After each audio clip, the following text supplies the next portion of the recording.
One of the most fundamentally powerful things about the human species is our ability to get things done together. And to do something together, we must communicate.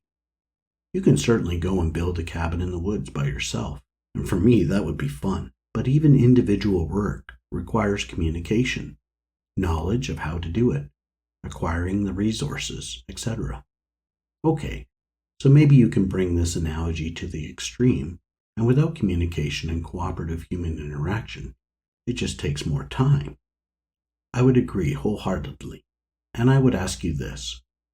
You were sent into the forest with nothing. How long until you can send me a text message? Project communication management is about planning, of course, managing and monitoring the communications for the project. Planning communication management focuses on who will communicate information in the project, what the subject or category of information being communicated is, and the format and frequency of that communication. An example might be what is being communicated, the status of the project. Who will communicate? The project manager. Format and frequency? Several formats, a status report in email, and a weekly projects meeting with primary stakeholders. Managing project communications is about executing the communications plan. That is why they call you the project manager.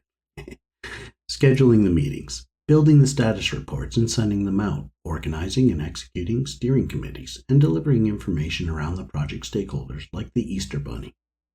Monitoring communications is gathering feedback on whether the communications are being received and understood, and achieving the result that the communication is intended to do. Maybe you do a little subtle check to see if the sponsor is aware of a new project risk that surfaced. Maybe you place a phone call to the sponsor and ask if they wanted to discuss the new risk. By such an act, you are of course getting the new risk attention needed and protecting the sponsor from surprises. But also, you are measuring subtly whether the sponsor is processing the communications that you are sending such information in. That is monitoring communications.